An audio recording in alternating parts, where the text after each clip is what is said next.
dip my toe in the water and see what happens. But just playing the new music, that instantly it was like, I got to do this. So I pretty much said, look, if you want me to do it, I'll do it for you.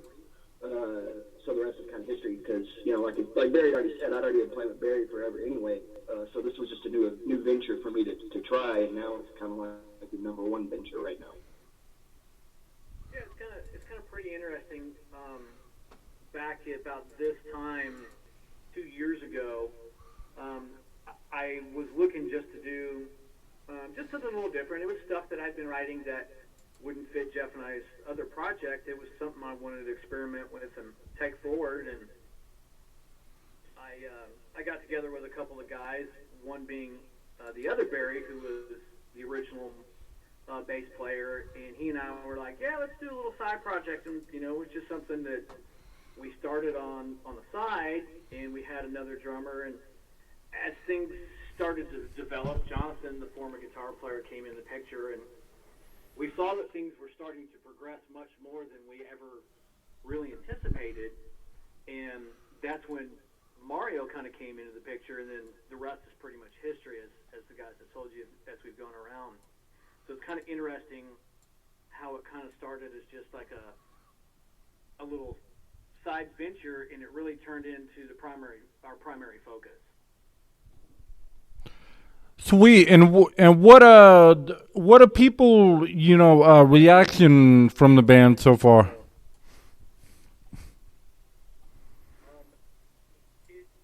After we had an amazing show last weekend at a very large venue here called Gas Monkey, that was our first time there, and the overwhelming majority of the people had never heard of us or seen us before, and we totally won that crowd over and made them ours. So that was really nice thing to do. It at first was when you start a new project, it's a little bit rough at first, because people don't know who you are, and there was some name recognition with Jeff and Mario and myself from our other project, but we're like, look, this is not that project rolling. But once we did, we've been very well received. Yeah, we've had very, very positive feedback, from the audiences we've played for, which is, we're very honored, because they're really kind of, I think, catching hold of kind of not just the songs, but the meaning behind them, what we're trying to do overall. So it's been a very very cool experience. So. I think also that's how we ended up with both Alan and Andrew, was because of how our music's been received. So I'm very thankful for it and very happy about it. I think my take on it has been just seeing all the all the other musicians around town that seem to show up, and it's like, why are you here? It's like, oh, I wanted to come see you guys, and it's like, oh, cool. And then it just keeps growing, and you start seeing more and more of your peers and your friends around town at the show. I think that, to me, speaks more to what we're doing, when you've got the respect from your peers and they enjoy what you're doing. Because a lot of times we get stuck in Dallas in what we call the competition phase, which my band's better than yours, that kind of a deal. But I don't get that vibe with this band. I think it's just more everyone mutually respects what you're doing. And honestly, that's how Andrew showed up in the mix, and Alan showed up in the mix, because they were coming to see us play and enjoyed what they heard. And I think that, to me, makes me smile more than anything. I have to give Jeff big kudos with that. I agree with that too. Sweet. So, if you could put, this band compared to any other band that you've been, in, would you say that you've developed a lot since when you started? Yeah, things actually kind of happened pretty fast in this project. It went from, a little idea of just a little side thing to our very first show was during South by Southwest last year. Our very first show. And, in fact, we barely sat down there. So things have progressed pretty quick. to get us to the level that where we're at right now. So compared to Jeff and I's other project, it took us, Jeff, probably at least 3 years or more to get going to be at the level that we're at now. Oh yeah, absolutely. The level we're at now, I think it's just more, we've all been from other bands and we've all kind of cut our teeth doing what we love to do. So when we all came together, we were already used to doing it. Now it's just a matter of making it work as this band, Dark Avenue. And, I would say that the development, adding Andrew to me, has been the bigger development because the guy's a shredder on the leads. It's just mind-boggling to me to see this guy shred. And then we added Alan, who is a beast on bass, but he can also do guitar. So now we've got like 5 songwriters, if you will. So now the bigger challenge for us going forward will be, can we all 5 continue to write where it's not going to be, okay, you do this, now you do this, now you do this. No, it's like, okay, this is what the song needs, then we do that. So the development of this band is leaps and bounds from everything else I've done. Sweet. I'm sorry, go ahead. No, go ahead. Oh, I was going to say, Jeff touched on a couple of things that, first, the addition of Andrew, Jonathan and I had a really cool bond, and I was worried that when I had to fill his shoes, that I wasn't going to be able to, and then Andrew came in and stepped in and not only filled them, but made those shoes even bigger. And when the opportunity came to approach Alan, I was shocked that the opportunity even came. And then Alan, his style of bass playing, man, he did something that solidified the rhythms with Jeff. That, our old bass player was a great bass player, but there's something about just the way that Alan plays and the way that Jeff plays completely solidified the rhythm section. And it makes me as a guitar player be able to feel comfortable with not having to focus so much on the rhythm and holding it down. I feel a little bit more freedom with him on board. And I can't say enough about having those 2 guys as part of the project, and also the fact that Alan plays guitar and is a fantastic songwriter himself. I really look forward to what the future is going to hold with the new material that's being brought forth. All right, and no disrespect, but when I looked at one of your pics, I got a bit nervous. Is this a metal band or a mob? And is my wallet safe? That's funny. I guess it depends on what time of day we come across you. All right, and I'm sure... it probably looked that way because it was freezing cold on those pictures. So. That makes sense. Yeah, we were all kind of pissed off that night. All right, and I know Chrissy D got a few questions to ask. Let me tell you, when I looked at that picture, one of you guys looked like, go ahead, mess with me. Go ahead, I dare you. And I was just like, oh. I said, I want to meet them guys. We actually had a lot of fun taking those pictures, but it was outside, and it was literally 8 degrees that night. And so the photographer would take a picture, and we had to put our coats back on and go sit in the car and warm up, and she'd go, okay, I'm ready. And then we'd change and take another picture. It was pretty crazy. Wow. How would you guys define your success in 5 years? Wow. In 5 years, I would like to be myself as big, at least at the level where Seven Dust is right now. I know those are lofty goals, but I've watched those guys over the years, and they are one solid band that just keeps doing it and doing it and doing it. Oh, okay. Yeah, I've gotten into a lot of like Avenged Sevenfold because of my nephew basically got me into it.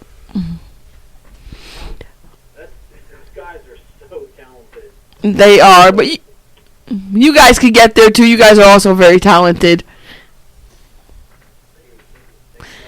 If you guys could share the stage with anyone, dead or alive, who do you think you'd want to share it with, and why? I want to do a drum off with John Bonham.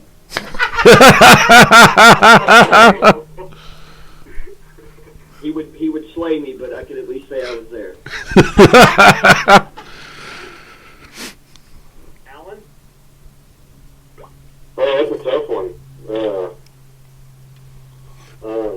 Coming from a local stance and music-wise, I'm kind of on stage with the guys that I grew up listening to, Pistol Whip and Ike with Jeff and Barry, and so for me, it's kind of I'm on stage with guys that me standing out in the crowd watching these guys on stage over the years. So I'm kind of living it, honestly. That's cool. That's awesome. Thanks, dude. Well, that's awesome. Don't make me cry, dude.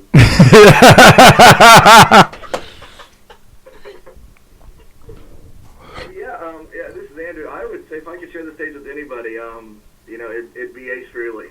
Again, Sweet. I've watched Ace Frehley, since I couldn't even talk probably when I started watching Kiss, and listening to Kiss. So just to get to trade licks with that guy, and like Jeff said, he'd probably flame me, but just to get to stand up there and trade licks with him would be amazing. It'd be a dream come true for sure. I'd have to say I would like to have been the band that came on stage right before the Who blew up their drum kit. Afterwards, because how do you follow that up?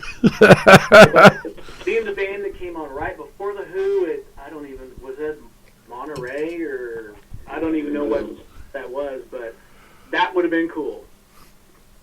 Yeah, that would be cool. Cool. So what was it like from the get-go being invited to perform at the Texas Rock Fest, SXSW Music Festival? Man, being that was our first show, and I'll let Jeff expand on this too, it was thrilling and a little nerve-wracking because there's a lot of people at South by Southwest. Even, we came on like at, 2 or 4 o'clock in the afternoon, and there's a lot of people there, and as a band, we had never played on stage together. Obviously Jeff and Mario and I had played on stage together in Pistol Whip and Ike, but as Dark Avenue, that was our very, very, very first show, so it was fun and a little nerve-wracking at the same time. And I'll let Jeff take it from there. Yeah, the thing a lot of people don't understand about that festival is you literally get there at sun up and you hope you find somewhere to park, because if you don't, you're pretty much in trouble the whole day. That's how many people are down there. Just the sheer volume of humans in basically a six block area. It's just crazy. But in the terms of the playing, I was okay because where we were actually had free beer. So kind of relaxed and doing my thing, but the problem is, the cool thing is they have 2 stages. So stage A is playing, stage B sets up, and just vice versa. So we're on the stage getting ready to go. Barry's cabinets not even working properly. I'm using a drum set that was bought that day. Look over at the bass player, and he's looking at me, and I can tell he doesn't know what's about to happen. I pretty much told him he had to figure it out, but I used a different adjective in front of figure. So, it was pretty much, once it started, once we went, the people were hooked. You could see it in their eyes in front of the stage. They liked what we were hearing. The only drawback I had with that is you pretty much got like 20, 25 minutes to do it, and then it's done. So then you're like, okay, now what? Because I want to keep playing for all these people. So that's the biggest drawback to it. But it's a great experience. It definitely makes you grow up real fast. Well, just to let you know, you could be yourselves here. This is live and uncensored. We don't believe in censoring people, so. Yeah, you guys don't have to worry about swearing, You guys can say the F word, whatever you want. We don't care. We don't censor you. We'll let tell everybody what he told our bass player. I basically looked him right in the face and said, "You better fucking figure it out."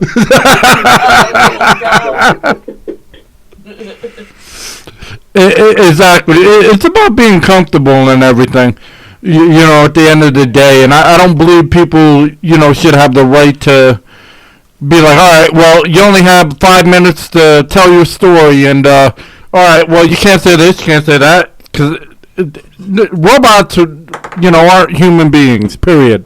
So. Well, not only that, but we can't get a real feel for the band if we can't hear who they really are, and they've got to pretend to be somebody they're not. You know? Exactly. That's what it's about. And one more thing about South by South. We got up there and we did our thing, and I was playing through this cabinet that was already blown by 2 o'clock in the afternoon, and I'm just struggling the whole set with it. And then Alan, I'm looking at him, and because they were coming on after us when he was with the Circle, I looked at Alan and went, "Good luck, dude, because this cabinet sucks." Yeah, so I was playing guitar with the Circle and got on right after those guys, which was a tough act to follow, I'm going to tell you. Okay? But yeah, that thing was blown up. It was an interesting afternoon, but it was fun. All right. Would you all say that you are a Texas nu metal band, considering today's bands that consider themselves old school metal involve a lot of screaming? You know, I don't know, guys. I'll let them throw their 2 cents in on this. You know, it's hard to call us metal, and it's hard to not call us metal. You know, I don't know. I'll let the other guys expand on that a little bit. You know, I'm gonna be honest. I don't understand all the genre labeling. To me, we're just a good old rock and roll band. I don't understand the post grunge, the postmodern, the screamo. I don't get it. It eludes me. So to me, we are a rock band. I would just say that we are a group of guys that love playing heavy styled music, but we have a vocalist who can actually sing. We want a guy who can sing. I don't care about screamo. Do I listen to it? Sure, but for us, I like to play music I want to hear, kind of the same. And Mario, who grew up in Mexico, who is a huge Soundgarden fan, his whole thing. So if you ever asked him who he'd want to share a stage with, it's going to be Chris Cornell, most likely. But the fact that he can sing and he knows he has a subject matter he wants to relate, that to me is what gives us the edge. Because anybody in that crowd, even if they love the heavy of the fest, will love our grooves and our licks. But the people that actually hear lyrics are going to be like, yes, a band I can actually understand. So that to me, we're just a heavy band that sings. All right, and who would you say was the best band, hands down that night, side yourselves back at that showcase at the Curtain Club?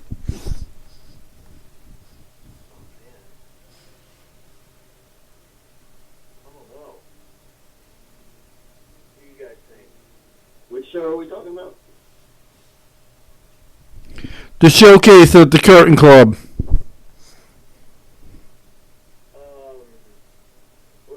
Like our CD release showcase? Or was it that DSW? Yep, it was the DSW. Okay.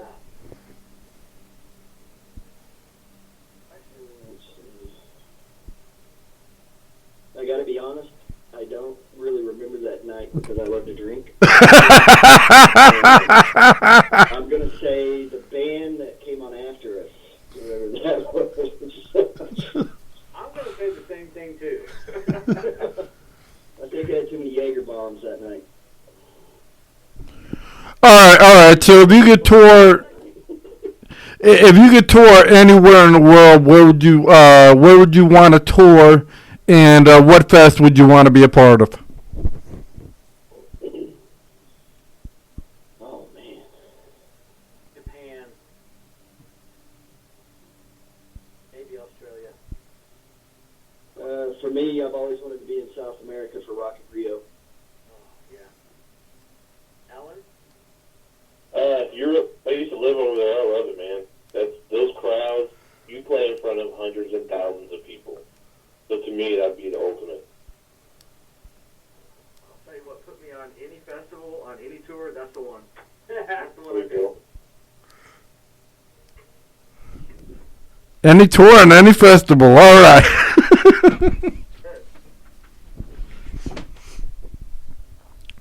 All right. So let's just say hypothetically, there's a lot of cities out there that do a battle of the bands. If you were to enter the battle of the bands, would you win? Absolutely. Yeah.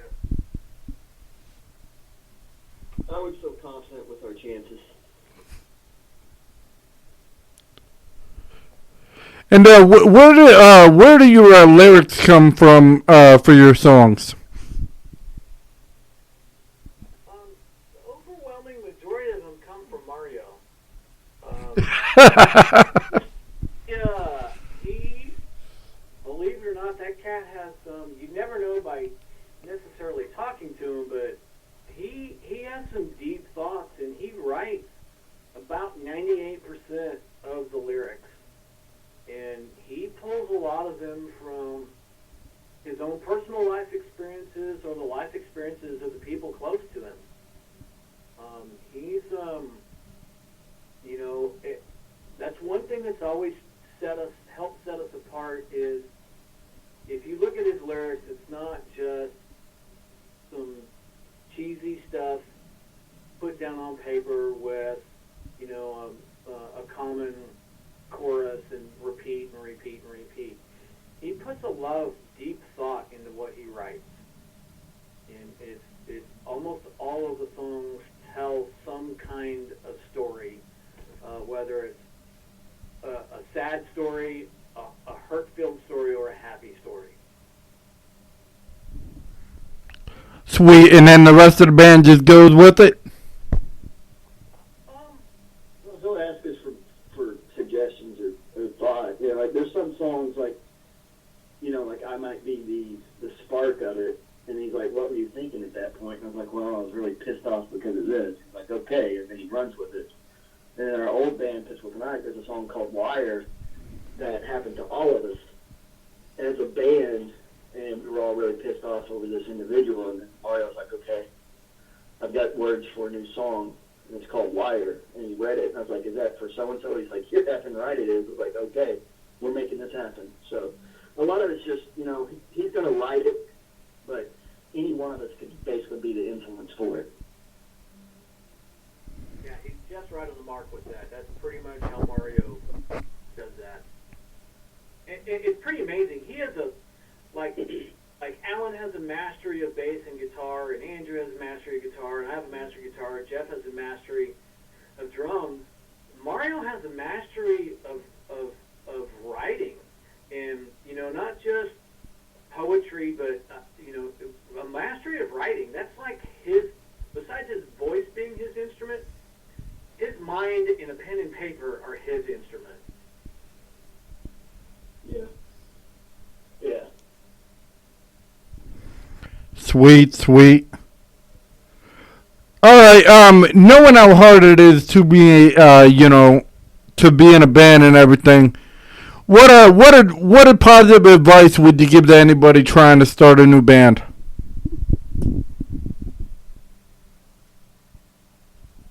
I would say, just have fun with it, first of all. Because you're right, it's very hard to start a band from the ground up. It's very hard to keep one together, even at our level. We've been doing this for years. And there's this definite professionalism that you need to bring to the table. Whenever you come to rehearsals, when you come to anything, you need to have it together. You need to know what you're supposed to do, and then just have fun with it. And because I think people get caught up on the little things that bring on infighting and people leaving the band or the entire band breaking up. And I think if they would just realize that yes, it is a job, it is something you want to do professionally, it is something that you love, your passion. But at the same time, you got to have fun. You've got to just be willing to hang out, let things go, realize that you're all there for a and keep that going, and not let the little things kind of tear you apart, because they will quickly.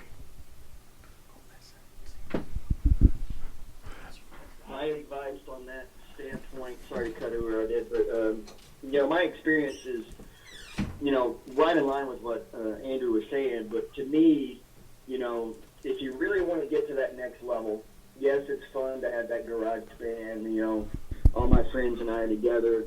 If you can keep that spirit, that's one thing. But to hit on what Andrew was kind of saying, the professionalism, the drummer in that band or someone in that band really needs to invest in a solid click track and practice with a click track, because that makes the drummer better, the songs tighter, the band tighter.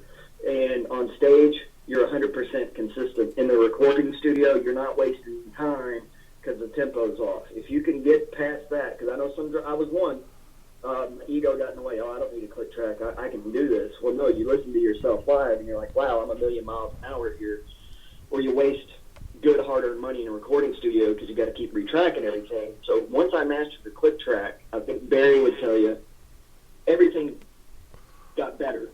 So from a drummer standpoint, you got to do the click track to make yourselves better, more professional, and when the time counts, you're going to stand out. And I'm done. I think Andrew and Jeff bring totally different things to the table, and I think they're both correct. Having fun and then having somebody, because the band's got to be around the drummer, and having a drummer that you can rely on no matter what is going on around you, and there's some crazy shit that happens when you're playing a show, but you can always rely on your drummer and you're having fun. That's what it's about. Oh, all right, and I'm gonna ask you a crazy question because y'all are a metal band and everything. So let's go here. I'm gonna ask this crazy question here: Randy Rhoads or Dimebag Darrell?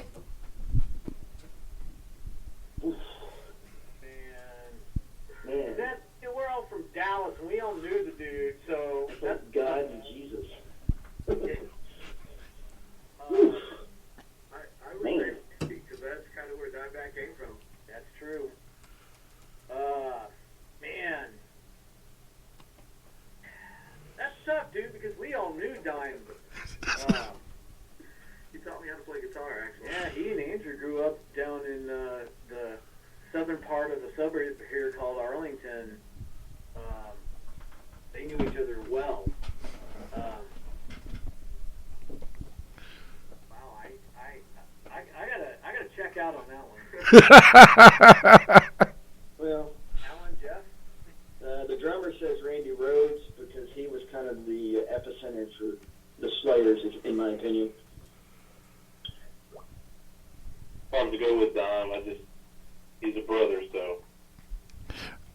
All right, I give you an easier one. I'm sorry. I apologize.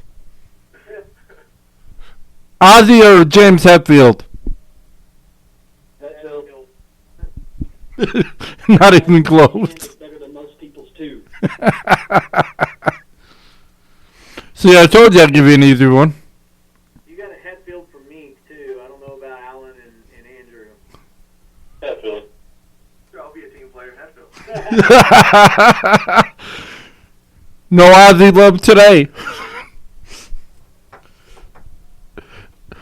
All right, you know what? Sabbath, I'm all over it. Mid-80s with the eyeliner and the sequin jumpsuits. No, you have it.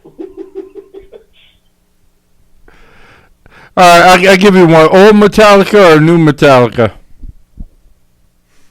If Cliff is in the band, you take that one any day of the week. The old Metallica, in my opinion.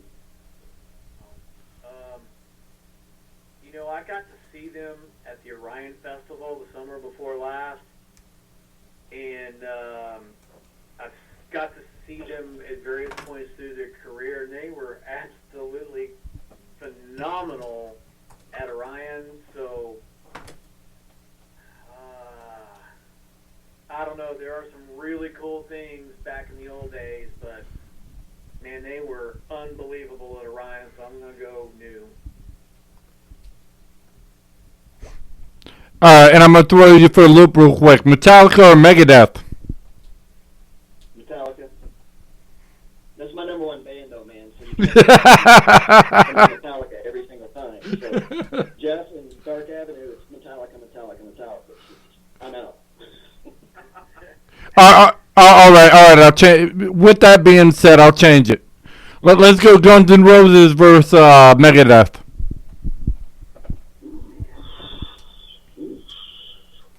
Well, yeah. Which version of each band? Any. GNR here, or are we talking Buckethead and Bumblefoot? And No, we're talking classic versus classic. Okay, if we're talking like Rust in Peace, Megadeth versus Appetite for Destruction, I'm out because those are two of my favorite. I'm out on that one too. I would take a GNR in that fight. Classic versus classic. I think the most recent Megadeth lineup was his best. Anyone else want to throw in on that one? I'll went for Megadeth. What the heck? That's a tough one because I love Megadeth and I love GNR, so that's a tough one. I grew up with harder edge music though, so I'm gonna go with Megadeth. So. And Hangar 18 is like one of my all-time favorite songs. Period. Man, they were just Megadeth was just unbelievable back then. All right, I'm gonna do a bit more new age. Let's go. I don't know. Slipknot versus Korn. Slipknot. Ford. Slipknot. I go Slipknot. Well, I like both, but I think there's no musicality. Although Slipknot's lost some very crucial members. You know, Joey leaving, and then the unfortunate death. And then, but they've been consistent in my opinion. Sweet. All right, so where can people find your music? Because at the end of the day, that's what it's about. Well, obviously, like we found you, Reverb Nation. They can also find us on iTunes. You can find us on all the streaming services. We're on, I can't even think of all the names of them because there's so many these days, but we're on all the streaming services. You can get us on Amazon. You can always find us at darkavenue.com. There's links to everywhere. You can get us on SoundCloud. Or you can come see us Everywhere that you can download music from, you can find us. All right, and do you have anything coming up that you'd like to share or that you're allowed to share?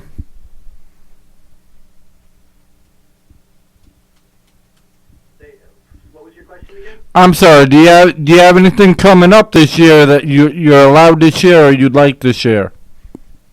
Oh, absolutely. We will, I'm sure, have a follow-up record sometime, probably late spring, early summer. We'll be playing the Boiler Room in Dallas on March 14th, and we will be back down at the Heart of Texas Rock Fest during South by Southwest sometime mid-March. We don't know the exact date yet. We just found out actually 2 nights ago that we were selected for a slot. So that will be happening mid-March. We're very excited to be selected again for South by. Congratulations. Thank you. All right. Well, any last minute words you want to tell our listening audience and everything? Tell your friends. Please tell your friends and like our Facebook page and follow us on Twitter. Follow us on Reverb Nation. Reverb's just been an outstanding resource for us, and seems like a lot of people from around the world use Reverb for finding new music. So tell your friends. I'll let the other guys expand. I got nothing. Jeffrey, Alan? Well, I would say, appreciate the time today. Thank you very much. Anyone willing to listen to an obnoxious band from Texas for almost an hour, you've got kudos in my book, so thank you both. To the people listening, I'd say, music is life, music is emotion, music is power. Don't ever underestimate the power of good music. Follow your dreams, follow your heart, and everything else sorts itself out. Thank you. Man, that was beautiful. I can't say anything now. That was too beautiful.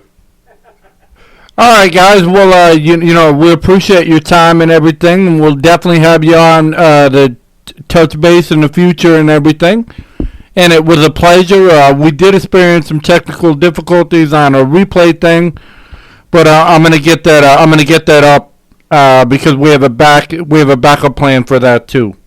I believe you always should have a backup plan. If you're not, you're screwed. Right. Well, thank you very much, too, Ray. Thank you, sir. All right. Well, you all have a wonderful day. Thank you. All right. Take care. Like,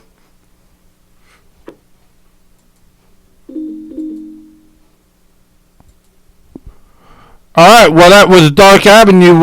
Stay tuned. Next, we have Keno North, and that should be a fantastic interview. And I will get the actual correct audio for those listening on Spreaker as soon as I can up. Thank you so much.